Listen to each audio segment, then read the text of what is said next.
Ada boom. Bisnis Opportunity Maxindo. Di sini kita menyediakan banyak paket usaha seperti kebab, ice coffee, cappuccino, sosis bakar, dan lain-lain. Setiap pembelian paket boom akan kami berikan secara gratis semua kelengkapan yang mendukung paket usaha yang Anda inginkan. Untuk melihat paket usaha boom lainnya, silahkan kunjungi www.pengusahasukses.com. Sasis, laris. Oke. Monggo. وقل رب زدني علما.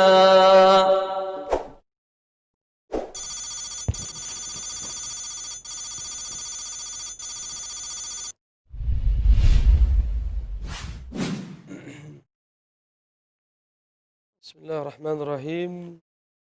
Assalamualaikum warahmatullahi wabarakatuh. Innal hamdalillah nahmaduhu wa nasta'inuhu wa nastaghfiruh wa na'udzu billahi min shururi anfusina wa sayyiati a'malina. Man yahdihillahu fala mudilla lah wa man yudlil fala hadiya lah. أشهد أن لا إله إلا الله وحده لا شريك له وأشهد أن محمدا عبده ورسوله لا نبي بعده وبعد معاشر المسلمين. Para pemirsa Niaga TV yang mudah-mudahan senantiasa diberkahi oleh Allah Subhanahu wa taala. Puji syukur kita panjatkan kehadirat Allah Subhanahu wa taala yang memberikan kita semua begitu banyak kenikmatan. Salawat beriring salam mudah-mudahan tercurah limpahkan keharibaan baginda Rasulullah Muhammad sallallahu alaihi wasallam. Para pemirsa yang dimuliakan oleh Allah Subhanahu wa taala, di kesempatan pagi yang berbahagia ini kita kembali bertemu di dalam rubrik Serambi Nabawi.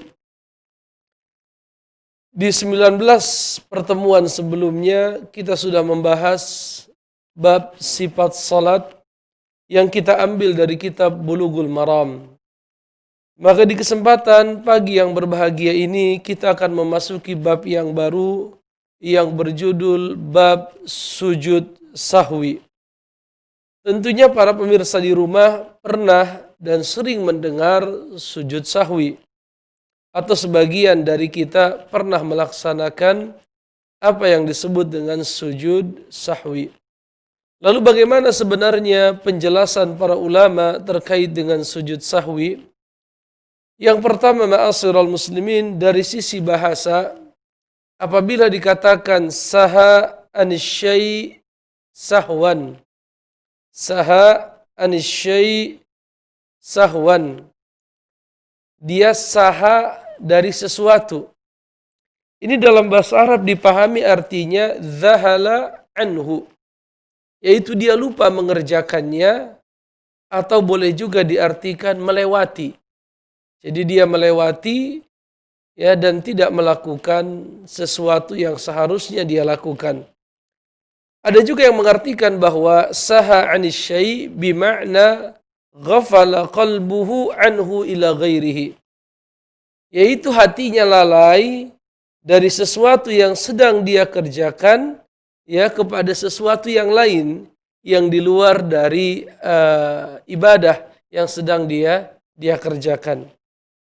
Al-Qadhi Iyad rahimahullahu ta'ala, beliau berkata, as-sahwu fis salati an-nisyanu fiha. Yang dimaksud dengan sahwi di dalam salat adalah lupa di dalamnya. Artinya ada kelupaan di dalam salat. Dan nanti kelupaan memiliki banyak contoh dari hadis Nabi sallallahu alaihi wasallam.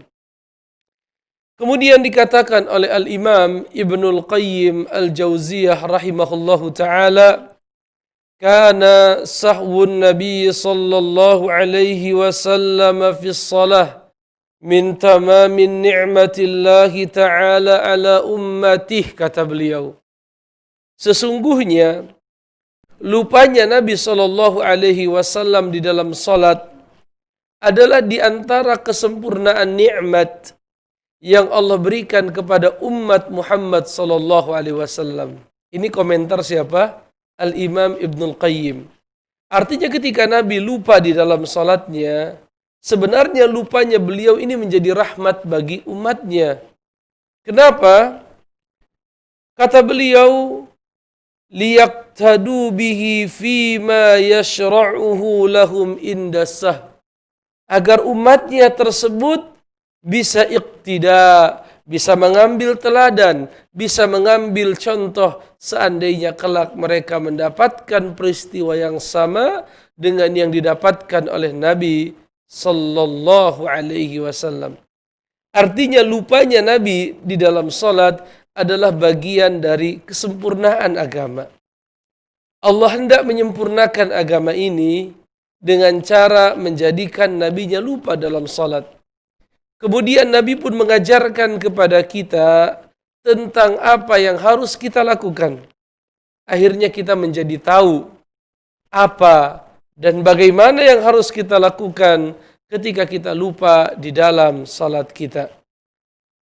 Berkata penulis kitab ini, yaitu Syekh Abdurrahman bin Abdullah ibni Salih al-Bassam rahimahullah, wa min hikmati sahwihi sallallahu alaihi wasallam tahaqququ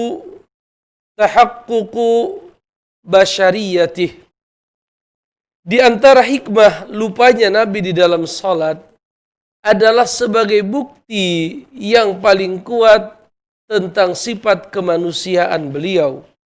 Jadi beliau ini adalah manusia, bashar, ya. Beliau adalah seorang manusia.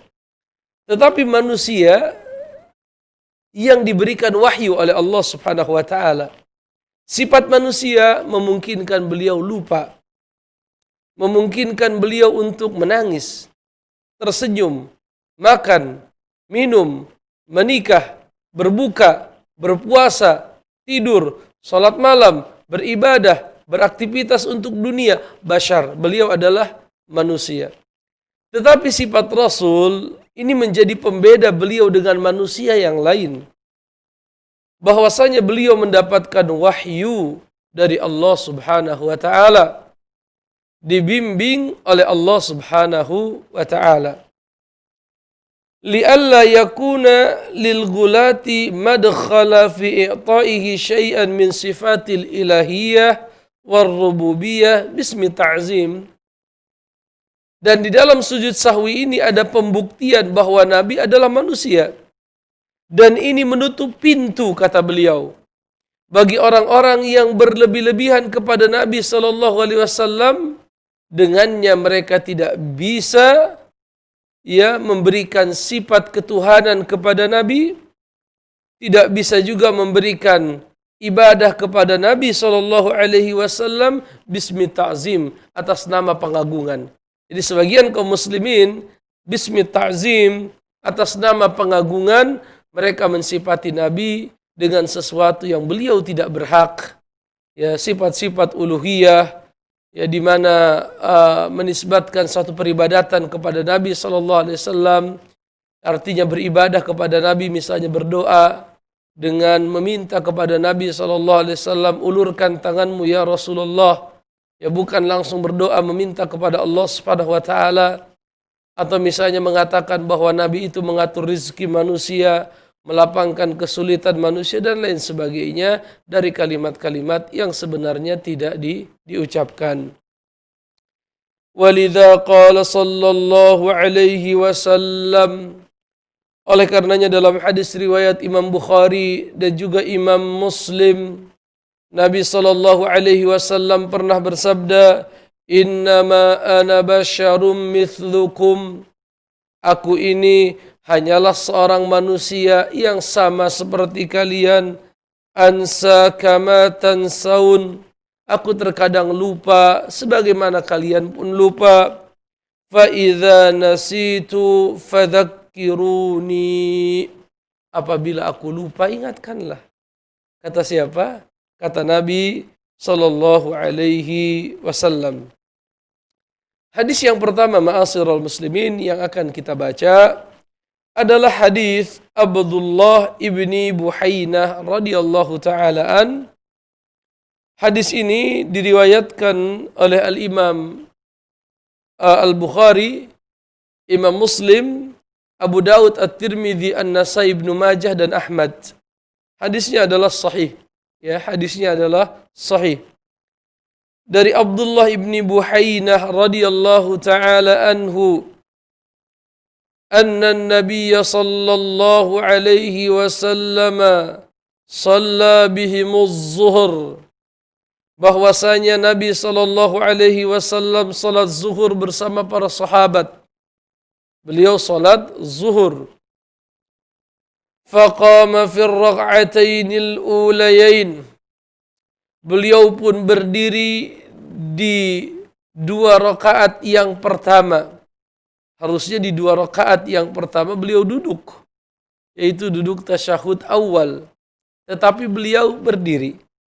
Ya, tidak melakukan apa? Tasyahud yang pertama. Walam yajlis, dan beliau tidak duduk sebagaimana biasanya. Faqaman nasu ma'ah, maka manusia mengikuti beliau. Artinya mereka pun semuanya berdiri. Ini memberikan pelajaran tentang bagaimana seharusnya sikap makmum, ya. Walaupun ada sebelumnya sudah kita baca, diperbolehkan kita memberikan pengingat dengan mengucapkan subhanallah misalnya. Lalu kenapa di sini para sahabat tidak mengucapkan subhanallah? Karena mereka segan, ta'zim. Karena mereka berpikir barangkali sudah turun wahyu kepada Nabi SAW yang membatalkan syariat tasyahud awal. Ini para sahabat ridwanullah alaihim ajma'in. Hatta idza qada shalah, sehingga apabila beliau hampir menyelesaikan salat. Jadi Nabi hampir menyelesaikan salat zuhur yang beliau kerjakan bersama para sahabat.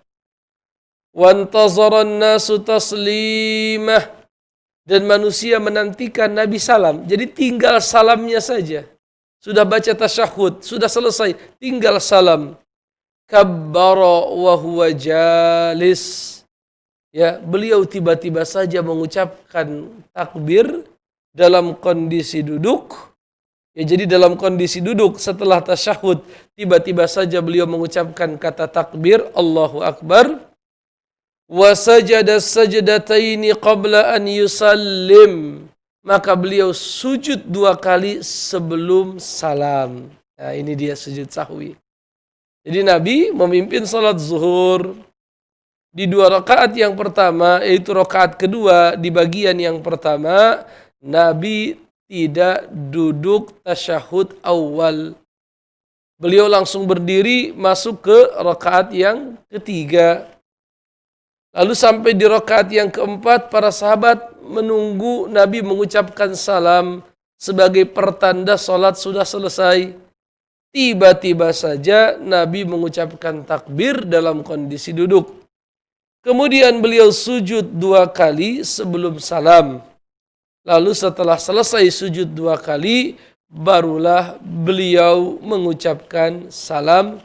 Hadis sahih riwayat Imam Al-Bukhari, Imam Muslim, Abu Daud, At-Tirmidzi, An-Nasai, Ibnu Majah dan Ahmad rahimahumullahu jami'an. Dalam riwayat Imam Muslim, ma'asyiral muslimin, dikatakan bahwa Nabi yukabbiru fi kulli sajdatin wa huwa jalis. Dan Nabi mengucapkan takbir di setiap sujud. Artinya takbirnya 2 kali. Karena sujudnya 2 kali, maka takbirnya dua kali. Wasajadan nasu ma'ahu, dan manusia pun ikut sujud dengan beliau. Ini dalam redaksi riwayat Muslim. Dan manusia pun ikut sujud bersama beliau. Makana ma nasiya minal julus, sebagai pengganti apa yang ditinggalkan dari tasyahud awal. Ma'asyiral muslimin rahimani wa rahimakumullah. Ada beberapa hal yang kita ambil dari hadis ini. Yang pertama, hadis ini dalil bahwa Nabi lupa dalam salatnya. yaitu beliau tidak mengerjakan tasyahud yang pertama lalu bangkit untuk mengerjakan rakaat yang ketiga. Maka apa yang terjadi? Para sahabat mengikuti gerakan Nabi Shallallahu Alaihi Wasallam. Kenapa mereka tidak mau membaca Subhanallah sebagai pengingat kepada Nabi? Beliau berkata, "Idh zannu anna amran qad tara'a fi hukmis shalah." Karena mereka menyangka ada hukum yang baru di dalam salat, ya. Mereka para sahabat kenapa tidak mau membaca Subhanallah? Karena mereka menyangka ada hukum yang baru di dalam permasalahan salat. Begitupun ma'asyiral muslimin rahimani wa rahimakumullah. Hadis ini menunjukkan bahwa Nabi ingat, ya. Jadi setelah beliau meninggalkan tasyahud awal, maka beliau pun ingat bahwa beliau meninggalkan duduk tersebut. Wat tasyahhudu fiha wa huwa fis shalah. Falamma, maka beliau pun melanjutkan salatnya sampai di tasyahud yang terakhir. Lalu beliau berdoa setelah tasyahud, maka beliau pun sujud, ya, sujud 2 kali sebelum salam. Jadi sempurnakan dulu membaca tasyahud, baru setelah itu sujud 2 kali sebelum salam. Yang selanjutnya ma'asyiral muslimin, hukum yang bisa kita ambil dari hadis ini, anna sajdatai sahwi kasujudi salbis shalah. Sesungguhnya sujud yang dilakukan di dalam sujud sahwi tersebut sama dengan sujud yang kita kerjakan saat salat. Min haitsu takbir wal hay'ah wa ma yuqalu fihima. Baik dari sisi mengucapkan takbir ataupun dari sisi cara itu berarti misalnya harus di atas 7 anggota badan, wajah, ya, kening dan hidung, lalu tangan kedua-duanya, lutut kedua-duanya, dan jari jemari kaki, tulang kaki misalnya kan 7 anggota sujud. Jadi takbirnya sama, caranya sama, wad du'aul ladzi walladzi yuqalu fihima. Begitupun bacaan yang dibaca di dalamnya pun sama, yaitu subhana rabbiyal a'la. Ya, subhana rabbiyal a'la wa bihamdih. Fahuma dakhilatani fi umumil amri bi adhkari sujud. Ya, kedua sujud ini masuk ke dalam keumuman sujud yang ada di dalam salat. Walau kana lahuma dzikrun khasun labayyanahu sallallahu alaihi wasallam. Seandainya di dalam sujud ini ada zikir khusus, tentulah Nabi akan menjelaskannya. Fahadha waqtul hajati ila bayanihi. Dalam kondisi itu adalah waktu yang sangat dibutuhkan untuk dijelaskan tentang apa yang harus dibaca. Jadi ketika Nabi lupa mengerjakan tasyahud awal, lalu beliau mengerjakan sujud sahwi 2 kali, itu adalah momentum yang paling pas untuk mengajarkan bacaan ketika sujud sahwi, seandainya itu berbeda dengan sujud yang lain. Sekali lagi ya, jadi ketika Nabi lupa tasyahud awal, kemudian beliau melaksanakan sujud sahwi, itu adalah waktu dan momentum terbaik untuk mengajarkan bacaan sujud sahwi seandainya memang berbeda dengan sujud yang lain. Tapi itu tidak dilakukan oleh Nabi SAW, dan ini menunjukkan kepada kita bahwasanya sujud sahwi memiliki takbir, cara dan bacaan yang sama dengan sujud-sujud yang lainnya. Ma'asyiral muslimin rahimani wa rahimakumullah. Dari hadis yang mulia ini pun bisa kita ambil bahwa salah satu cara sujud sahwi adalah qablas salam. Nanti akan ada penjelasan lebih lanjut apakah sujud itu sebelum atau sesudah salam. Para ulama berbeda pendapat. Kemudian dari hadis ini pun bisa kita ambil pelajaran anna sujudas sahwi huwa makana ma dzuhila anhu. Sujud sahwi itu menjadi pengganti dari apa yang ditinggalkan atau dilupakan di dalam salat. Tentunya makna dilupakan di sini tidak sengaja, ya, tidak sengaja terlupakan dalam salat. Kemudian ma'asyiral muslimin rahimani wa rahimakumullah, di dalam hadis ini pula beliau berkata, lam yuzkar fi hadzal hadis annahu ba'da sajdatay sahwi tashahhada aw da'a. Tidak diceritakan di dalam hadis ini bahwa setelah beliau sujud 2 kali, beliau membaca tasyahud lagi atau tidak. Bal yush'ar qawluhu qabla an yusallim. Bahkan dari kalimat yang muncul di hadis ini, qabla an yusallim, sebelum beliau salam, bahwa beliau langsung salam dan tidak membaca apapun setelah sujud dua kali. Jadi setelah sujud 2 kali sahwi, tidak ada bacaan tertentu yang diapakan, yang diajarkan oleh Nabi kita Muhammad sallallahu alaihi wasallam. Kemudian ma'asyiral muslimin rahimani wa rahimakumullah, hadis ini pun menunjukkan kepada kita wujubu mutaba'atil imam fi tarkil julus litasyahudil awal. Wajibnya kita mengikuti imam ya ketika dia sudah sempurna berdiri, meninggalkan tasyahud awal. Kecuali kalau dia belum sempurna berdiri, kita ingatkan subhanallah, subhanallah. Tapi kalau dia tetap berdiri tegak, maka kita sebagai makmum mengikuti gerakan imam. Wa in lam yakun al-ma'mum nasiyan, walaupun para makmum tersebut bukan atau tidak dalam kondisi lupa. Jadi walaupun tidak dalam kondisi lupa, mereka tetap diperintahkan untuk mengikuti imam. Begitupun dari hadis yang mulia ini, ma'asyiral muslimin, kita bisa mengambil kesimpulan hukum anna tasyahhud al-awwal laisa min arkanis shalah. Dari hadis ini kita bisa mengambil kesimpulan bahwa tasyahud awal itu bukan rukun salat. Karena kalau dia rukun salat, sekalipun dia ditinggalkan harus diganti dengan yang sejenis. Misalnya kita zuhur cuman 3 rakaat, di rakaat yang ketiga kita salam, harusnya tambah 1 rakaat lagi. Karena yang ditinggalkan ini rukun, yaitu berupa ruku, sujud, dan lain sebagainya, maka mau tidak mau dia harus menambah 1 rakaat baru dia sujud sahwi. Sedangkan di dalam kasus ini Nabi tidak menggantinya. Artinya tidak mendatangkan hal yang serupa, tetapi menggantinya hanya cukup dengan sujud sahwi. Di sini ada faidah yang beliau sampaikan. Ittafaqal ulama ala masyru'iyati sujudis sahwi. Para ulama sepakat disyariatkannya sujud sahwi. Lakin inda Syafi'i sunnatun wa laysa biwajib. Hanya saja di dalam mazhab Imam Syafi'i, sujud sahwi itu sifatnya sunnah, bukanlah perkara yang wajib. Wa inda Abi Hanifah wa Malik wajibun fin nuqsan. Adapun menurut Imam Abu Hanifah dan Imam Malik, sujud sahwi wajib di dalam kasus nuqsan, kurang. Ada bagian yang kurang dari salat, maka dalam kondisi tersebut wajib menurut Imam Malik dan Imam Abu Hanifah. Wa inda Ahmad wajibun fi ziyadati wan nuqsani wasyak. Adapun di mazhab Imam Ahmad, yaitu sujud sahwi itu wajib.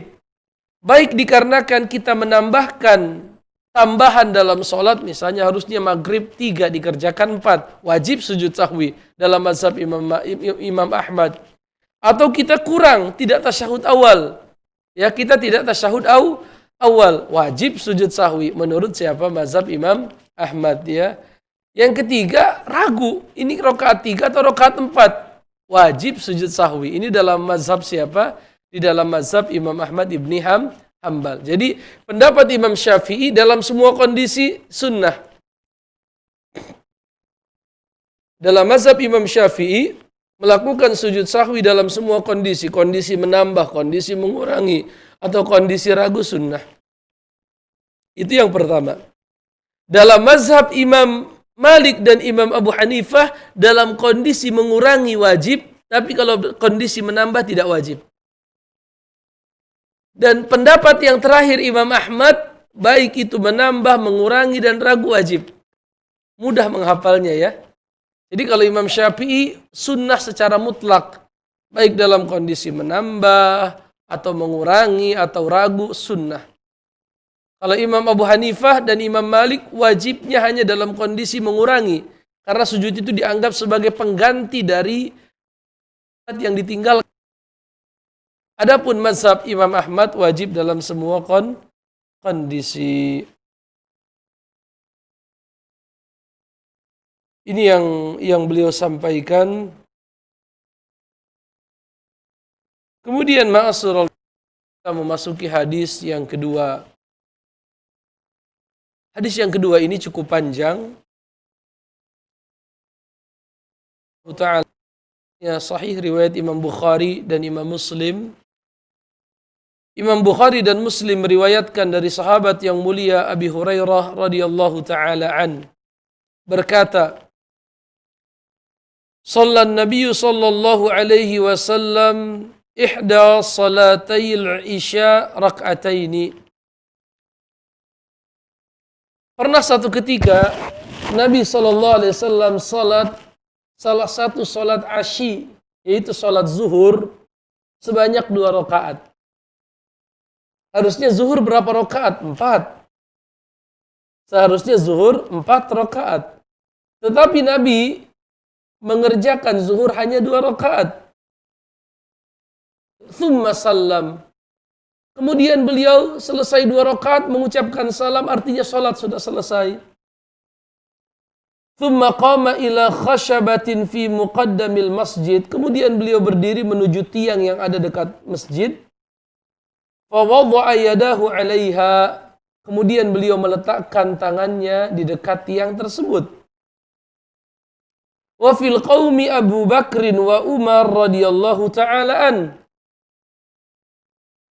Sedangkan di antara yang hadir salat tersebut ada Abu Bakar dan Umar. Jadi kasusnya Nabi salat zuhur bersama para sahabat. Nabi salam di rakaat yang kedua, harusnya rakaat yang keempat. Setelah itu Nabi bersandar ke tiang, padahal di tengah-tengah jamaah itu saat itu ada Abu Bakar dan Umar. Artinya mereka tidak berbicara. Kenapa tidak diingatkan bahwa Nabi baru salat zuhur 2 rakaat? Fahaba ayyukallima. Mereka segan untuk mengingatkan Nabi SAW. Karena Nabi punya haibah, punya kewibawaan yang luar biasa. Maka Abu Bakar diam, Umar pun diam, tidak berani menegur Nabi, mengingatkan Nabi SAW. Wa kharaja sur'anun nasi fa'aqusiratis salah. Sebagian orang yang lain keluar dari masjid. Mereka tidak bicara di masjid. Mereka berbicara di luar masjid sambil berkata, apakah hari ini sholat sudah dikurangi bilangan rakaatnya? Kenapa Nabi hanya sholat zuhur 2 rakaat? Tapi mereka berbicara di luar masjid. Wa rajulun yad'uhu an-nabiy sallallahu alaihi wasallam. Dan saat itu ada seorang laki-laki yang biasa dipanggil oleh Nabi Dzul Yadain. Dzul Yadain. Ya. Jadi ada seorang laki-laki yang biasa dipanggil oleh Nabi dengan panggilan akrab apa? Dzul Yadain. Faqal, maka Dzul Yadain berkata, "Ya Rasulullah, wahai Rasulullah, anasita am qusiratis salah? Anasit am qusiratis salah?" Apakah baginda lupa ataukah memang rakaat salat sudah dikurangi? Ya. Apakah baginda lupa mengerjakan salat zuhur 4 rakaat sehingga baginda salat salam di rakaat yang kedua, ataukah memang salat zuhur ini sudah dikurangin rakaatnya ya Rasulullah? Ini pertanyaan siapa? Dzul Yadain. Yang lain tidak berani bertanya kecuali Dzul Yadain. Maka Nabi SAW menjawab, "Lam ansa walam tuqsar." Saya tidak lupa. Artinya saya sudah sholat 4 rakaat. Ya. Jadi Nabi merasa bahwa beliau sudah sholat 4 rakaat. Walam tuqsar. Dan sholat yang kita lakukan tidak dikurangin. Ya zuhur tetap 4 rakaat. Qal, bala. Qad nasid. Betul yang dikatakan Dzul Yadain. Dalam riwayat Rasulullah bertanya kepada Abu Bakar, apakah benar yang dikatakan oleh Dzul Yadain? Wahai Abu Bakar. Ditanya kepada Umar, apakah benar yang dikatakan Dzul Yadain? Maka mereka berkata, betul ya Rasulullah. Maka beliau pun menambah lagi sholat 2 rakaat. Nah ini bedanya yang rukun dengan yang bukan rukun. Di dalam hadis yang pertama, ya, hadis yang sebelumnya kita baca, hadis Abdullah ibni Buhainah, itu bukan rukun, maka Nabi cukup sujud sahwi. Dalam kasus yang kedua, yang beliau tinggalkan ini rukun, maka beliau kerjakan lagi 2 rakaat, ya, summa salam. Kemudian beliau setelah sholat 2 rakaat mengucapkan salam. Kemudian takbir, ya, setelah beliau salam, kemudian beliau takbir, lalu beliau sujud seperti sujudnya atau lebih panjang, kemudian beliau mengangkat kepalanya, ya, kemudian beliau kembali sujud sebagaimana sujud dalam salat, kemudian beliau mengangkat kepalanya wa kabbar, lalu beliau mengucapkan takbir. Dalam riwayat Imam Muslim salat asar. Tadi kan riwayat yang sebelumnya salat zuhur. Tapi riwayat Imam Muslim dikatakan salat asar. Dan dalam riwayat Abi Daud dikatakan as-sadaqa Zul Yadain. Apakah Zul Yadain telah benar? Jadi Nabi bertanya kepada para sahabat yang di masjid. Maka mereka berkata, betul, betul. Jadi enggak pakai suara. Hanya menggerakkan kepala. Dalam riwayat yang lain, faqalu, mereka berkata. Dalam riwayat yang lain, ya, beliau tidak sujud sampai Allah memberikan keyakinan kepada beliau bahwa beliau benar-benar telah lupa 2 rakaat dalam salat zuhur, atau dalam riwayat dalam salat asar. Jangan kemana-mana ma'asyiral muslimin, kita lanjutkan setelah beberapa iklan berikut ini. وقل رب زدني علما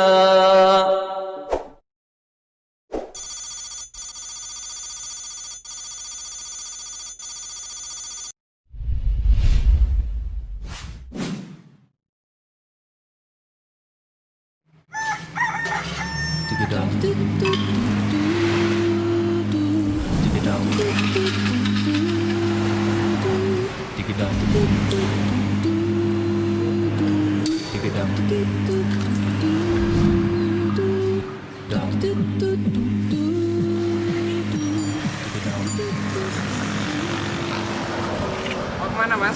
Ini mau ngelamar kerja. Oh mau ngelamar kerja. Ya udah mas, jalan ya. Yoi.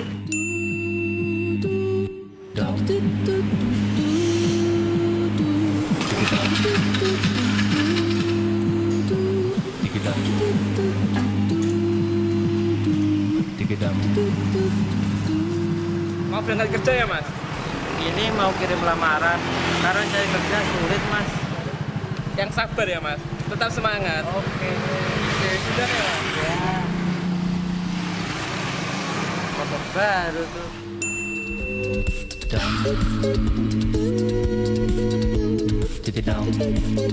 Misi mas.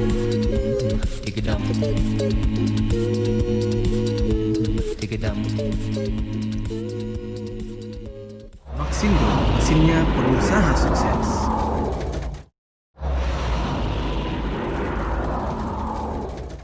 Ingin memasak aneka kuliner bakar-bakaran bersama dengan keluarga Anda? Maxindo punya jawabannya. Mesin pemanggang grill multiguna ARD GRL 88 Ardin. Dapat memanggang aneka olahan makanan mulai dari ayam panggang, daging sapi, ikan, dan makanan lainnya. Dengan fitur 4-in-1, material mesin dari bahan yang berkualitas top quality, dilengkapi dengan 4 fitur plate untuk memasak berbagai macam aneka makanan. Piring panggangan untuk aneka daging, plate batu untuk memanggang, piring datar untuk membuat crepes, membuat pancake, dan menggoreng telur. Serta fitur kuali kecil berhandle pengaman untuk aneka masakan lainnya. Konsumsi listrik lebih hemat, desain minimalis yang compactable, dilengkapi dengan knob kompor yang mudah digunakan, sangat mudah untuk perawatan.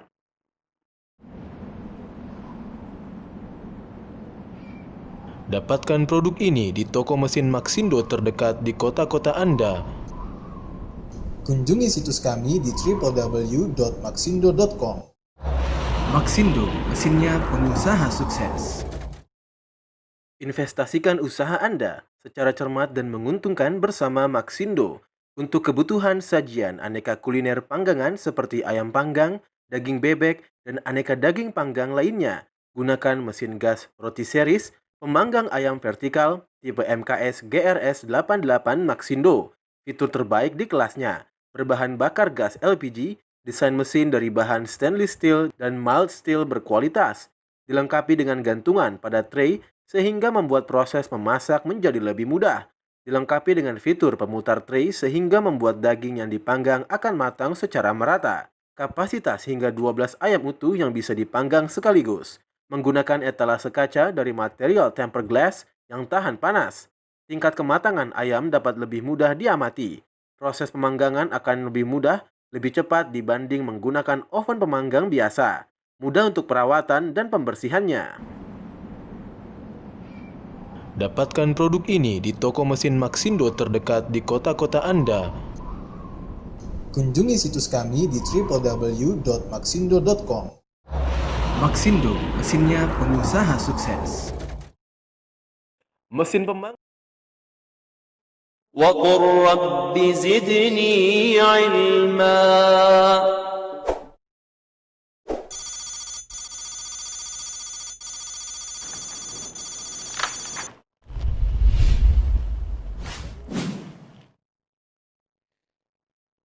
Alhamdulillah wassalatu wassalamu ala Rasulillah wa ala alihi wa ashabihi wa mawalah amma ba'd. Ma'asyiral muslimin rahimani wa rahimakumullah. Di hadis yang kedua yang baru saja kita baca, Nabi SAW melaksanakan zuhur dua rakaat lalu salam. Dalam riwayat asar 2 rakaat lalu salam. Apa yang beliau lakukan setelah beliau yakin memang beliau kurang dalam rakaat, maka beliau menambahkan rakaat yang kurang. Kalau salam di 2 rakaat berarti masih kurang 2 rakaat, maka beliau melaksanakan 2 rakaat tambahan yang kurang. Setelah itu beliau salam. Setelah salam beliau sujud sahwi 2 kali. Ya.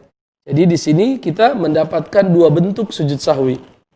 Ada sujud sahwi yang sebelum salam. Ini kasusnya tadi Abdullah ibn Buhainah.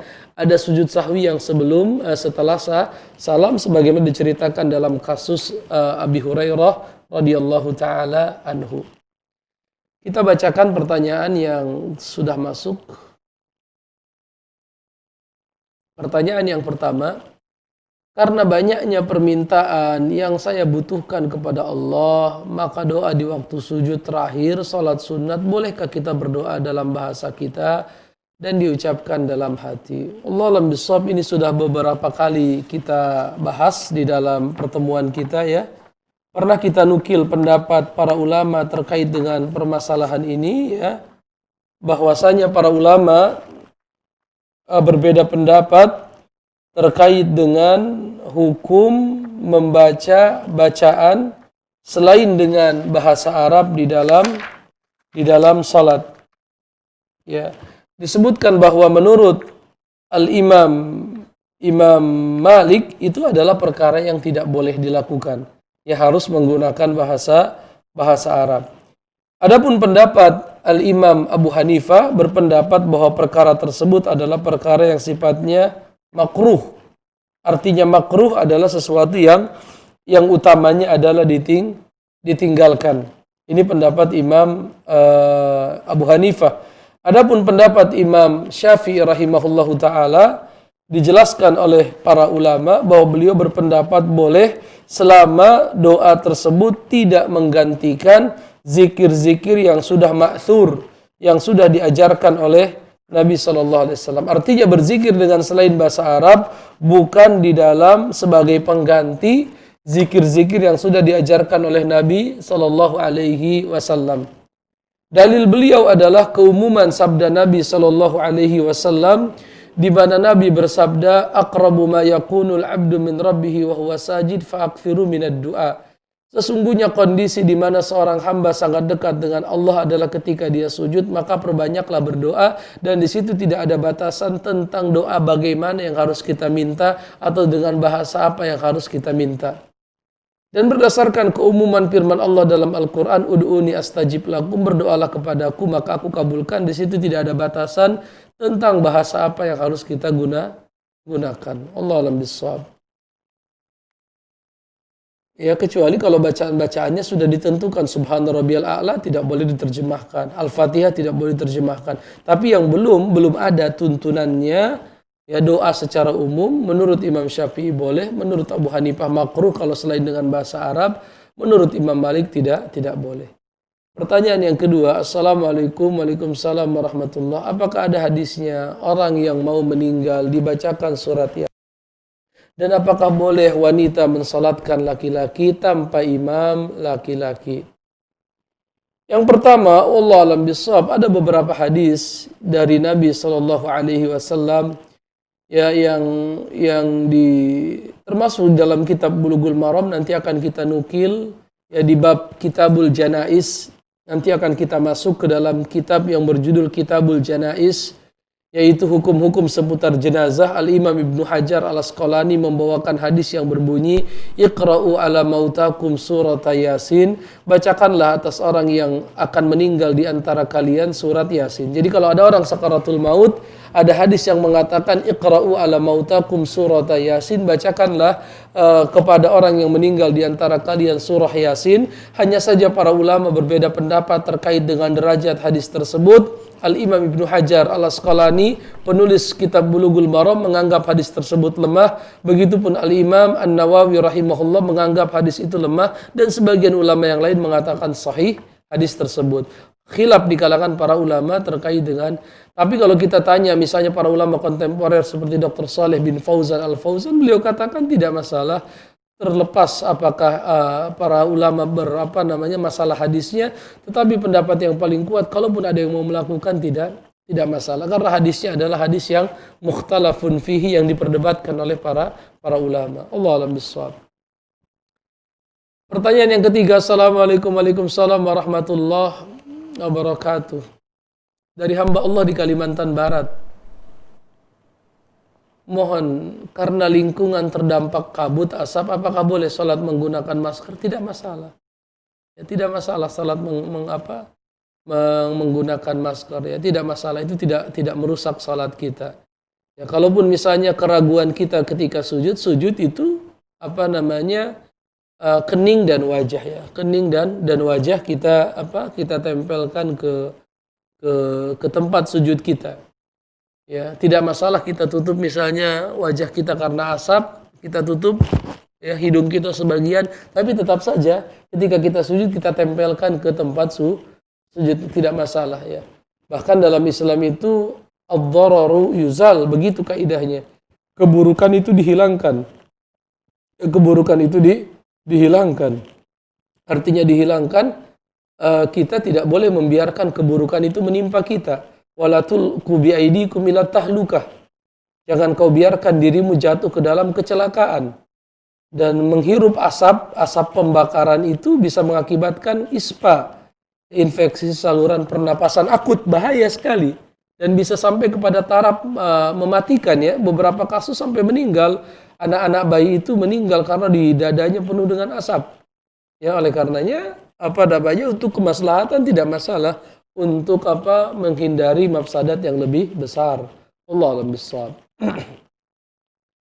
Pertanyaan yang keempat, Assalamualaikum warahmatullahi wabarakatuh, dari Ummu Aisyah di Sukabumi. Kalau sujud sahwi kan 2 kali, apakah membaca doa duduk di antara 2 sujud? Barakallahu fikum. Allah a'lam bishawab ya. Tidak disebutkan bahwa Nabi membaca doa duduk di antara 2 sujud, tapi dari 2 hadis yang sudah kita baca, beliau bangkit Allahu Akbar, langsung sujud lagi Allahu Akbar ya.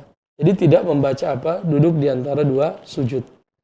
Kemudian pertanyaan yang kelima, Assalamualaikum, Waalaikumsalam warahmatullah. Kenapa di salat zuhur dan asar salat disirkan, tetapi di salat Jumat tidak, Ustaz? Dan apakah salat sujud sajadah hanya dilakukan di saat salat subuh di hari Jumat saja?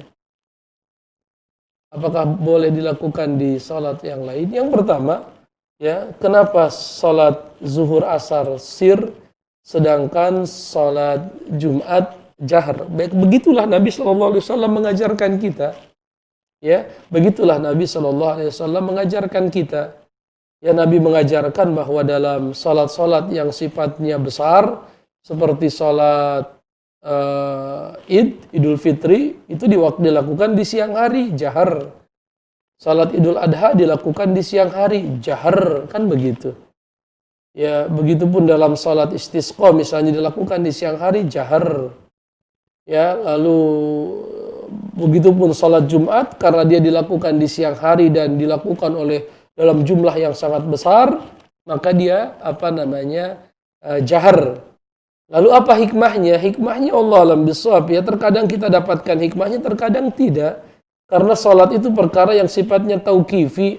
Tauqifi itu sudah dari sananya. Artinya sudah dari sananya Rasul menentukan kaifiyah, bacaan, tata cara dan lain sebagainya, dan kita hanya bisa melaksanakan apa yang beliau contohkan. Kalau kita mendapatkan hikmahnya, alhamdulillah, kita semakin semangat dalam beribadah. Kalaupun kita tidak mendapatkan hikmahnya, hikmahnya adalah sebagai ujian, apakah kita taat kepada Allah dan Rasulnya atau tidak taat. Ya. Jadi kalau ada hikmahnya kita senang, oh ini hikmahnya. Tapi kalaupun kita tidak mendapatkan hikmahnya, hikmah terbesar adalah Allah menguji kita, apakah kita termasuk orang yang taat mengikuti Nabi atau tidak. Walaupun para ulama menjelaskan bahwa hari Jumat itu hari raya, hari di mana ratusan ribu kaum muslimin berkumpul. Ya, ratusan ribu kaum muslimin berkumpul. Kalau Arafah berkumpulnya hanya di padang Arafah saja. Tapi kalau hari Jumat berkumpul di seluruh negeri kaum muslimin, ya. Oleh karenanya seperti hari raya. Dan hari raya itu harus dinampakkan, harus diperlihatkan, ya. Hari raya harus dinampakkan dan diperlihatkan. Sedangkan salat zuhur yang dikerjakan di hari Senin, Selasa, Rabu itu hari-hari biasa yang tidak memiliki keistimewaan sebagaimana hari Jumat. Maka sebagaimana salat Id dijaharkan baik Idul Fitri, Idul Adha, karena itu adalah hari raya kita. Ada yang sifatnya tahunan, ada yang sifatnya pekanan. Yang sifatnya tahunan, Idul Fitri, Idul Adha. Yang sifatnya pekanan, yaitu hari Jumat. Apakah sujud tilawah itu hanya di waktu subuh saja? Tidak. Hanya saja di sholat subuh itu Nabi biasa di hari Jumat membaca surat As-Sajdah. Itu mungkin salah dipahami. Surat As-Sajdah dan surat Al-Insan. Itu dibaca di hari Jumat di waktu sholat subuh. Dan Nabi tidak pernah membatasi bahwa sujud tilawah itu hanya dibaca di salat subuh saja. Allah a'lam bishawab. Pertanyaan yang keenam. Assalamualaikum waalaikumsalam warahmatullahi, dari Yurnalis Malin di Malalu, ya, Sumatera Barat. Baik. Oleh karena banyak ragamnya yang saya butuhkan diminta hanya kepada Allah, maka doa di waktu sujud, itu sudah kita bahas tadi. Ini sudah kita bahas tadi kaitan dengan pertanyaan tersebut. Ya, kita sudah sampaikan bahwa pendapat Imam Malik melarang membaca doa dengan selain bahasa Arab. Imam Abu Hanifah makruh, adapun Imam Syafi'i boleh, yaitu yang populer di kita di Indonesia bermazhab Imam Syafi'i boleh. Ya, selama bacaan berbahasa Indonesia itu tidak menggantikan bacaan-bacaan yang sudah ma'thur, yang sudah diajarkan oleh Nabi, misalnya Subhana Rabbiyal A'la, tidak boleh kita terjemahkan ke dalam bahasa Indonesia, Maha Suci Tuhanmu yang Maha Tinggi, tidak bisa. Harus tetap Subhana Rabbiyal A'la. Tapi dalam doa boleh, kata Imam Syafi'i, dalilnya keumuman sabda Nabi di mana beliau berkata aktsiru minad du'a. Kalau kalian sedang sujud, perbanyaklah doa. Dan Nabi tidak memberikan batasan tentang bagaimana berdoa. Maka ini dikembalikan kepada sifat umumnya. Allah a'lam bishawab. Pertanyaan yang ketujuh. Assalamualaikum waalaikumsalam warahmatullahi. Abdullah di Lampung. Bagaimana cara mengendalikan hati supaya tidak ingin berbuat dosa walaupun yang kecil? Contoh, hati selalu ingin melihat perempuan yang bukan mahram di depan rumah walau sepersekian detik, itu sangat sulit ditahan. Terima kasih. Allah a'lam bishawab, ya.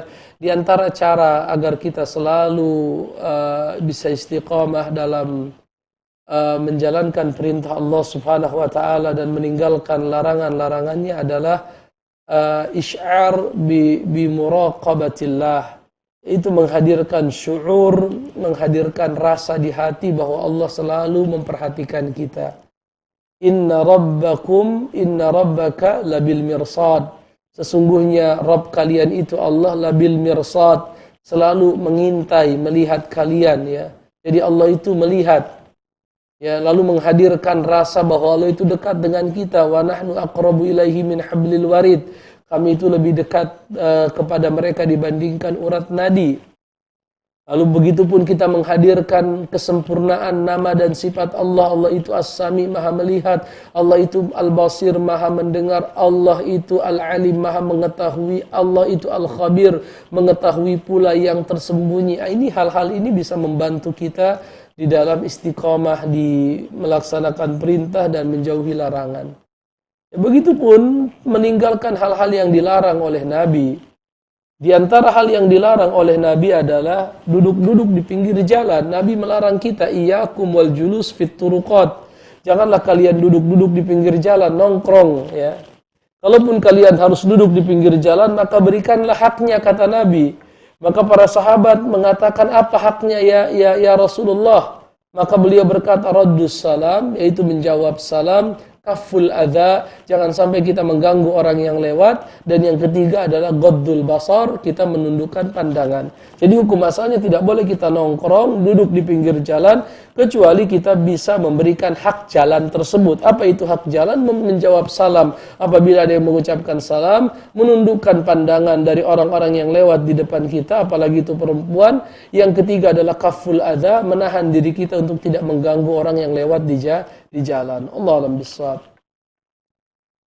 Saya saat mau tidur sholat 4 atau 8 rakaat, kemudian bangun tidur sholat witir 3 rakaat, bolehkah itu? Allah alam bissawab, tidak masalah. Tidak ada masalah di situ. Jadi sebelum tidur sholat dulu 4 atau 8 rakaat sholat, ya. Sholat qiyamul lail. Lalu di akhir malam sholat lagi, sholat witir sebagai penutup. Boleh atau tidak? Tidak masalah. Kecuali bagi orang yang menyangka dirinya tidak bisa sholat di akhir malam, maka dianjurkan dia sholat sunnah 3 rakaat witir sebelum dia tidur. Ya, tetapi yang yakin bahwa dia akan bangun di sepertiga malam terakhir menjelang subuh di waktu sahar, maka hendaknya dia mengakhirkan witirnya sampai di akhir malam. Wallahu a'lam bishawab. Saya pernah membaca bahwa Rasulullah SAW dalam salatnya ruku dan sujudnya lamanya hampir sama, sehingga saat sujud agak lama bisa diartikan sebagai bid'ah karena tidak ada contoh dari Rasulullah. Apa ini pertanyaan? Coba diulang lagi. Saya pernah membaca bahwa Rasulullah SAW dalam salatnya ruku dan sujudnya lamanya hampir sama.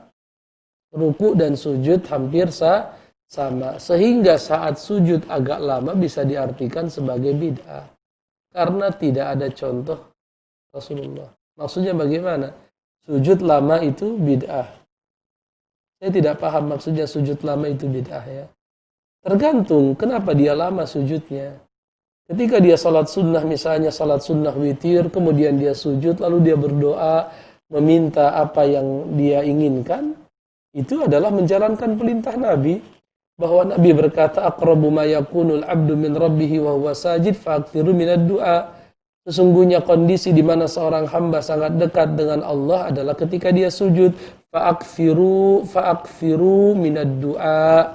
Perbanyaklah berdoa. Artinya meminta, Rabbana hab lana min azwajina, Rabbi habli minas salihin, Rabbi ij'alni muqimas shalah. Ya muqallibal qulub tsabbit qalbi ala dinik, ya musarrifal qulub sarrif qalbi ala ta'atik. Rabbana la tuzigh qulubana ba'da idh hadaitana. Jadi ada dua kondisi di mana kita dianjurkan memperbanyak doa. Yang pertama adalah setelah dalam kondisi sujud, hadisnya barusan saya baca, dan yang kedua ba'da tasyahud. Ini sudah kita bahas sebelumnya, ya, bahwa Nabi berkata apabila kalian telah selesai dari tasyahud, summa liyakhtar minad du'a'i ma a'jabah. Maka hendaknya dia memilih doa-doa yang dia sukai. Misalnya membaca Allahumma inni a'udzubika min adzabi jahannam sampai akhir. Lalu membaca Allahumma inni ala dzikrika wa syukrika wa husni ibadatik sampai akhir. Lalu membaca Allahumma ighfir lima qaddamtu wa ma akhartu wa ma asrartu wa ma a'lantu wa ma anta a'lamu bihi minni. Itu pun hadisnya sahih. Begitupun membaca Rabbana atina fid dunya hasanah wa fil akhirati hasanah wa qina adzabannar. Tapi dilakukan kalau salat sendiri, ya. Adapun kalau salat berjamaah, hukum asalnya kita mengikuti imam. Allahu a'lam bishawab. Pertanyaan yang ke-10, kalau kita hendak membimbing salat orang tua yang sakit di tempat tidur, apakah kita harus bersuci dan menutup aurat apa doa yang baik untuk dibimbingkan kepada orang tua yang saya tersebut. Wallahu a'lam bishawab. Kalau kita ikut sholat ya berarti kita harus bersuci. Tapi kalau kita tidak ikut sholat, hanya membisikkan di telinganya, kita katakan sujud ibu, subhana rabbiyal a'la ibu, subhana rabbiyal azim ibu, mengingatkan, maka tidak perlu berwudu kalau kita memang tidak dalam kondisi sholat. Adapun apabila dalam kondisi sholat ya jelas kita harus membaca, berwudu, harus berwudu. Apa yang harus kita baca? Doa apa yang harus kita baca? Doa umum, bisa Rabbighfirli, ya doa untuk orang tua, Rabbighfirli wa liwalidayya warhamhuma kama rabbayani shaghira, atau Rabbi auzi'ni an ashkura ni'mataka allati an'amta alayya wa ala walidayya wa an a'mala salihan tardahu wa aslih li fi dzurriyyati inni tubtu ilaika wa inni minal muslimin, dan doa-doa yang lain yang mudah yang kita hafal atau mudah, ya. Allah a'lam bishawab. Pertanyaan yang ke-11. Assalamualaikum Waalaikumsalam warahmatullahi. Hamba Allah di Jawa Timur. Waktu kami naik haji tidak mabit di Musdalifah. Kami tanya sama ketua kloter, nggak apa-apa karena kita lewat Musdalifah lewat tengah malam. Waktu di mana kemah kita kira-kira 9 dari Jamarat. Kita ketua kloter itu sudah sudah sah sebab daerah itu sudah jadi Mina, jadi gimana? Ya sudah, kalau memang begitu sudah. Allah a'lam bishawab, ya. Dikatakan sudah sah, ya. Yang menjadi ukuran tidak sah itu adalah yang tidak haji, yang tidak wukuf di Arafah. Rasulullah berkata al-hajju Arafah. Haji itu adalah Arafah. Atau yang melakukan perkara yang membatalkan haji sebelum dia tahallul, misalnya bercampur dengan istri, itu membatalkan haji. Allah a'lam bishawab, ya. Pertanyaan yang ke-12. Assalamualaikum Waalaikumsalam warahmatullahi. Salat witir di akhir malam kira-kira jam berapa kita laksanakan? Sepertiga malam yang terakhir. Dari jam 3 ya, jam 2, jam 3 lah kurang lebih sampai menjelang datangnya salat subuh, itu waktu yang paling mustajab, waktu yang paling utama, ya. Di sepertiga malam yang terakhir. Dalam hadis inna rabbakum yanzilu ila sama'id dunya fi thuluthil akhiri minal lail. Sesungguhnya Rabb kalian turun ke langit dunia di sepertiga malam yang terakhir, kemudian berkata, apakah ada yang berdoa aku kabulkan, yang meminta aku berikan, yang memohon ampun aku ampuni. Allah a'lam bishawab. Ada penelpon. Assalamualaikum. Ya, waalaikumsalam warahmatullahi wabarakatuh. Silahkan Pak. Ya, mau nanya Pak. Ya, silahkan. Ini kan kita sholat subuh berjamaah di masjid. Lalu? Ya, pas mau sholat, itu kan lampu masjid yang di dalam itu kan dimatikan. Jadi seolah-olah agak gelap kita sholat tuh. Jadi yang saya tanyakan, apa kira-kira hukumnya yang waktu kita mau sholat berjamaah itu kok lampunya dimatikan? Alasan imamnya katanya mau wudu. Alasannya apa, Pak? Sedangkan jemaahnya kan ada yang pro kontra di situ kan. Ya, alasan imamnya apa, Bapak? Lampu dimatikan? Ya, alasan katanya mau usuk sholatnya. Baik. Sedangkan jemaahnya sebagian gitu kan tidak senang lampu dimatikan. Iya. Ya, mohon jawabannya Pak. Terima kasih. Wassalamualaikum warahmatullahi wabarakatuh. Waalaikumsalam warahmatullahi. Allah a'lam bishawab, ya. Cara meraih derajat khusyuk dalam sholat bukan dengan mematikan lampu, ya. Tidak ada tuntunan kalau ingin sholatnya khusyuk maka sholat di tempat yang gelap, tidak sama sekali, ya. Itu tidak ada tuntunan dari Nabi SAW. Kalau ingin khusyuk dimulai dari menyempurnakan bersuci, lalu dimulai dari menggunakan pakaian yang paling baik, sholat di awal waktu berjamaah, berusaha mendapatkan saf yang paling depan, lalu berusaha mentadaburi ayat-ayat baca-bacaan yang kita baca, lalu berusaha menghadirkan bahwa Allah itu ada di hadapan kita, melihat kita atau menyaksikan kita dan lain sebagainya. Tidak ada kaitan dengan gelap atau terang. Di zaman Nabi beliau sholat subuh dalam kondisi gelap, golas. Gelap itu karena tidak ada lampu seperti zaman kita sekarang. Adapun kalau sudah ada lampu, ya sudah pakai lampu terang, ya, agar nanti makmum bisa mengetahui gerakan imam. Jangan-jangan harusnya imam tasyahud akhir, dia malah bangkit rakaat yang ketiga, dia sangka baru rakaat yang kedua. Kalau gelap tidak terlihat. Jelas ya? Jadi kalau kondisinya gelap, lalu makmum pun masih kondisinya bangun tidur, lalu imam misalnya sujudnya cuma 1 kali bangkit, lalu imam berkata Allahu Akbar, dipikir Allahu Akbar untuk duduk di antara 2 sujud, taunya bangkit. Bagaimana makmum akan memperbaiki kalau kondisinya gelap? Jadi tidak ada tuntunan dari Nabi bahwa kalau ingin khusyuk digelapkan lampunya. Ini tidak. Ini perkara yang takalluf, ini berlebih-lebihan, tidak perlu. Ada lampu ya dinyalakan lampu. Ini nikmat dari Allah Subhanahu wa taala. Allah alam bissawab. Apakah boleh seorang mayit sebelum dikafani dikasih bedak, dikasih bedak? Ya, sesudah dikafani baru dikasih bedak, dikasih wangi-wangian, ya. Kalau sebelumnya nanti dimandikan luntur lagi. Kalaupun mau dikasih minyak wangi, ya, mau dikasih hal-hal yang lain itu setelah dimandikan. Allah alam bissawab. Baik, ada penelpon yang terakhir dari Zaini di Jambi. Assalamualaikum. Assalamualaikum warahmatullahi wabarakatuh, Ustaz. Waalaikumsalam warahmatullahi. Silahkan, Pak. Saya mau tanya, Pak. Kalau kita seandainya sholat Jumat, Pak, di masjid yang tidak ada bid'ahnya, di masjid yang kurang bid'ahnya. Sementara di lingkungan kita ada masjid tapi penuh dengan bid'ah. Mana yang lebih utama, Ustaz? Itu saja, Pak. Nah, saya gini, di lingkungan saya ini ada masjid yang besar yang mengadakan sholat Jumat, tapi ya penuh dengan bid'ah. Terus saya pergi ke masjid yang lain yang sunnah, tapi agak jauh dari rumah saya. Apakah lebih utama yang di lingkungan apa yang minim bid'ahnya, Ustaz? Baik, itu saja, Pak, ya. Baik, barakallah. Jadi wallahu alam bissawab, dalam kasus ini kata para ulama, kalau kita memilih masjid yang lebih jauh sehingga masjid yang dekat rumah kita kekurangan jamaah, ya, sedikit jamaahnya, ya, sedangkan di masjid yang lain sudah banyak jamaahnya, maka ini tidak semestinya dilakukan. Tetapi kalau seandainya masjid yang dekat rumah kita penuh dengan jamaah, sesak, ya, lalu di masjid yang lain ada tempat yang lebih sunnah, lebih sesuai dengan apa yang kita inginkan tata caranya, maka tidak masalah kita mengambil yang lebih jauh. Ya, tidak masalah kita mengambil yang lebih jauh.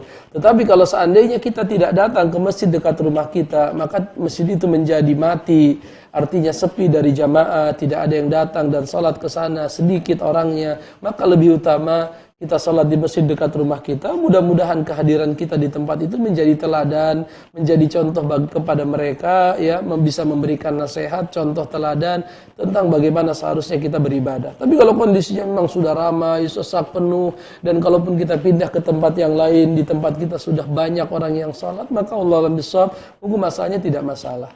Hukum asalnya tidak masalah.